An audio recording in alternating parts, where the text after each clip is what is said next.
The coronavirus pandemic is hitting America hard. Countless Americans are being advised to stay home as much as possible, and governments are telling non-essential businesses to stay closed. But governments themselves are also taking a hit. Much of the economy has either slowed down dramatically or ground to a halt, and with all that lost economic activity come the tax revenues governments depend on to pay for their massive budgets. On April 21st, Senator Mitch McConnell said he would support the idea of letting states declare bankruptcy. Later, he walked back his comments, but the episode resulted in a firestorm of media commentary. Come on, man. That is completely and utterly irresponsible. This is no time for bankruptcies and wishing bankruptcies.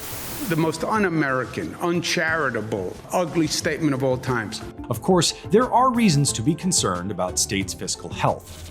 I think the big difference between this downturn and what we saw in the Great Recession or the recession of 2001, 2002 is the speed with which it came on and the severity with which it came on.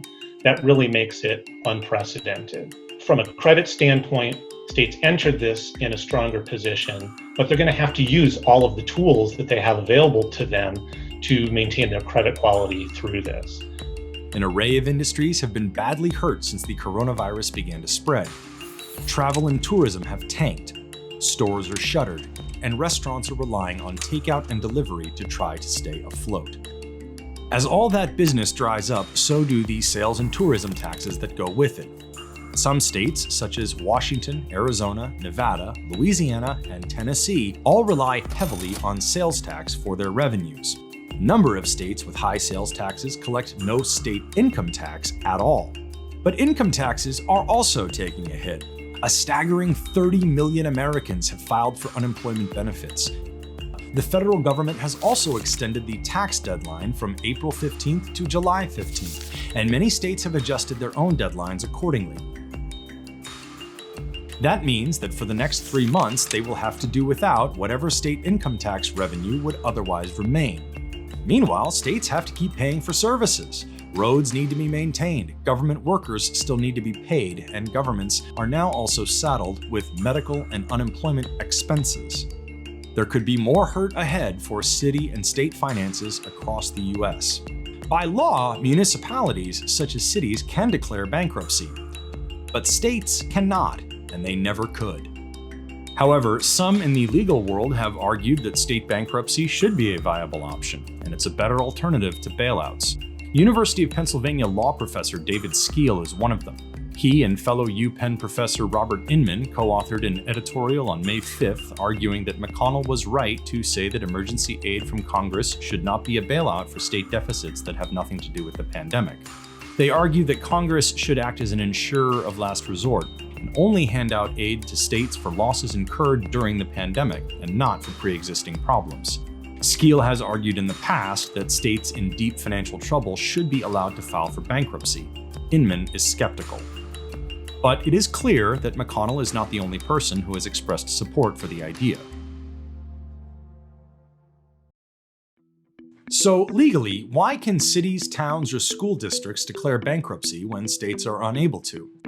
Since 1937, the Federal Bankruptcy Code has allowed municipalities to declare bankruptcies.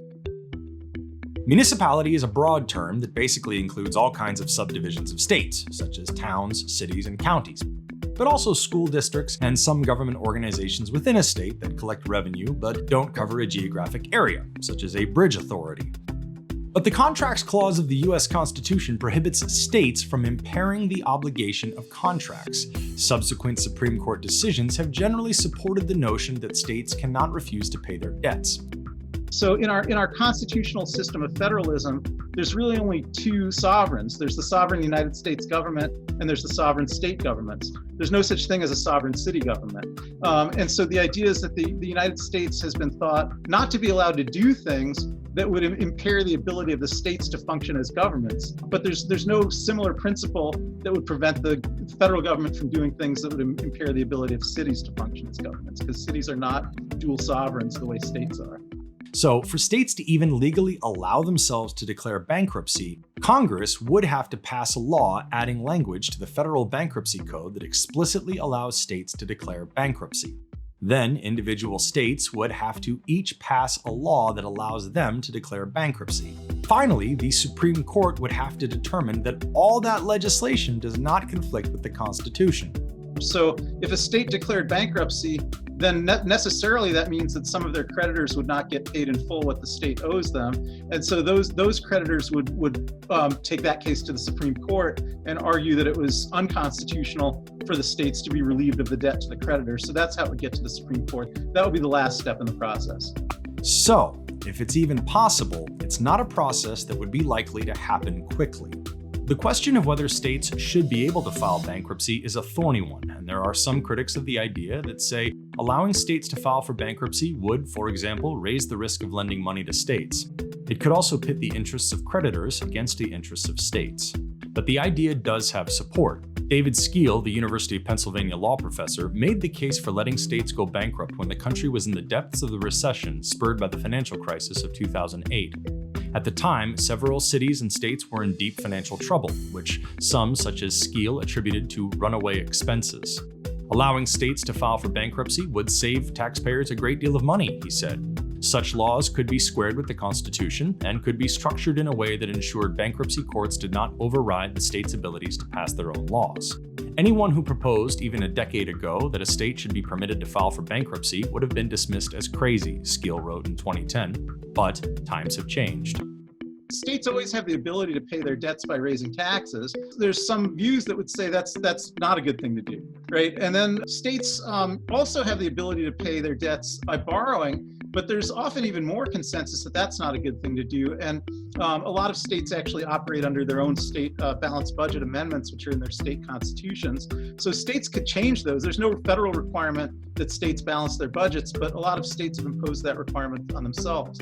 And so if you think that a state should keep a balanced budget and shouldn't raise taxes, and the state doesn't have enough money to pay all its bills, then bankruptcy starts looking attractive, right? So I think there's some people who want to take those other two options off the table, and then they say, well, if you're not going to contemplate those other two options of raising taxes or borrowing money, then bankruptcy is the most orderly way to figure out how a state is going to pay some bills if it doesn't have enough money to pay all of them. But I think, people on the other side of that partisan divide have not been as opposed to states sometimes raising taxes or sometimes borrowing. And those would be alternative ways of getting the bills paid without really requiring the creditors to take the hit.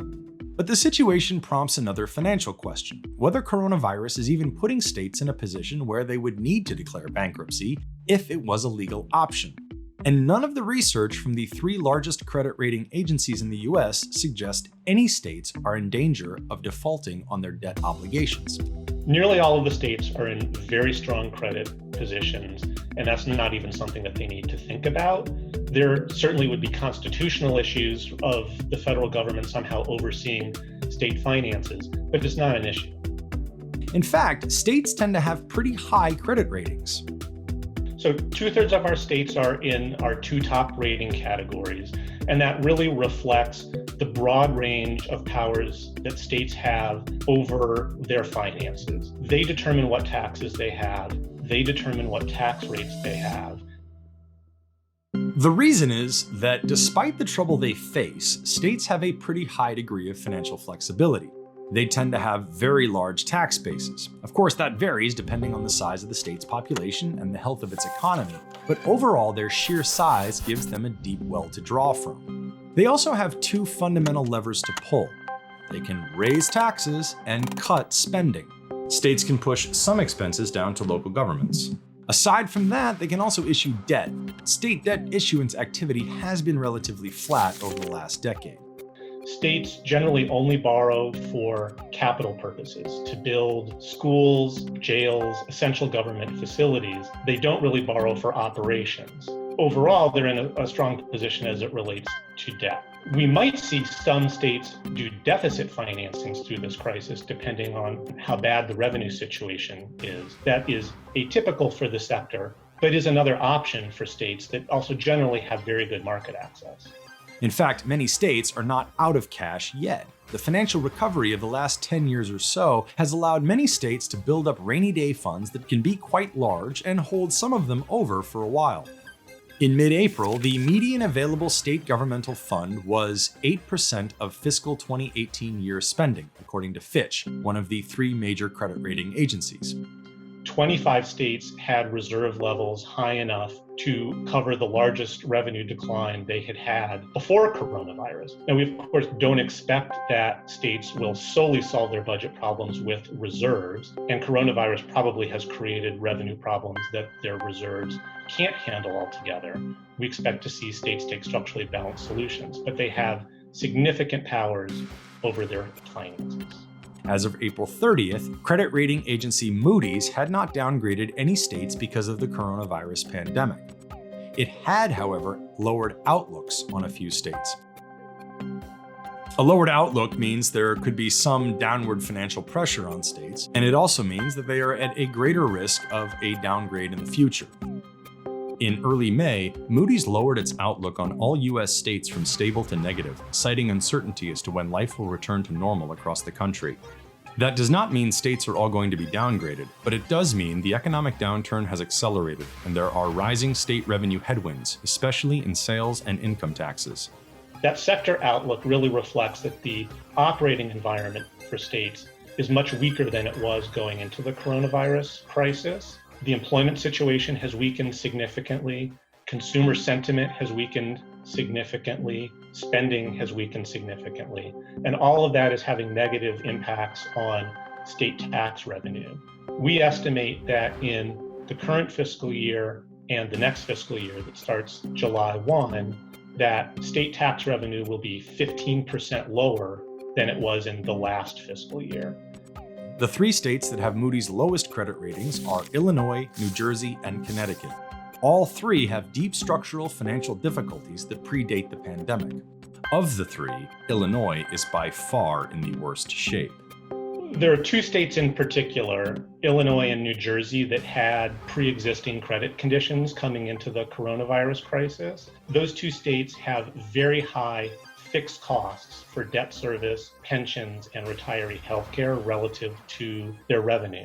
Compared to other states, that just limits their financial flexibility and how they will be able to manage through this. That contrasts sharply with AAA rated states like Utah or Tennessee that have very low fixed costs.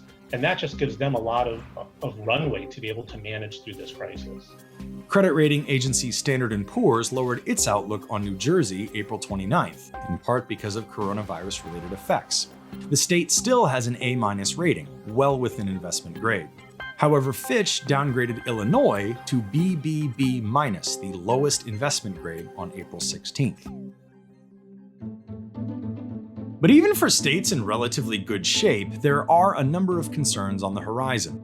The problem for state finances probably really started in March when social distancing and quarantine policies really began to have an impact of economic shutdown. And that's had a very sudden and severe impact on sales tax revenues in particular, because people are really only consuming the essentials right now: groceries, pharmaceuticals, and the like, and those largely aren't taxed. Sales taxes for states are about 30% of overall revenue, but in some states that's as high as 70%. Despite a record $115 billion in aggregate cash reserves on hand for all states combined, few will be able to cover their projected tax losses with cash, Moody's said in a recent report.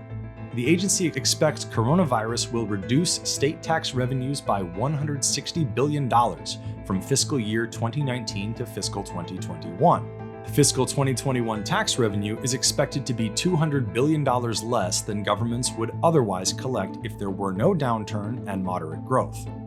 Even if an upturn were to begin in 2022, Moody's base case projection doesn't see state tax revenues returning to 2019 levels until 2024. Achieving revenue consistent with a moderate growth path is even more out of reach, the agency said. Arizona, for example, finished 2019 with a $1 billion surplus, but a recent report from the state's Joint Legislative Budget Committee projected a $1 billion deficit by 2021, due in large part to the effects of the virus. There are other red flags popping up around the country that credit agencies are watching. Hawaii's State Council on Revenues recently lowered the general fund revenue forecast by about $300 million through the next fiscal year, primarily due to coronavirus effects. In the state of Washington, the Department of Health asked for an additional $100 million from the state legislature to combat the virus. In California, San Francisco's city controller recently reported sharp declines in hotel occupancy and airport traffic, and he estimated city revenue losses in the tens of millions of dollars. 2019 was a record year for tourism in the city, according to the San Francisco Travel Association. Tourism brought in $819.7 million in taxes and fees for the city that year, a 6% increase over 2018. About 51% of that amount came from hotel taxes alone. The Federal Reserve established the Municipal Liquidity Facility to help state and municipal governments deal with cash flow pressures. The facility will purchase up to $500 billion of short-term notes directly from U.S. states, including the District of Columbia, U.S. counties with a population of at least 500,000 residents, and U.S. cities with a population of at least 250,000 residents. The federal government has set aside $150 billion for state and local governments through the CARES Act.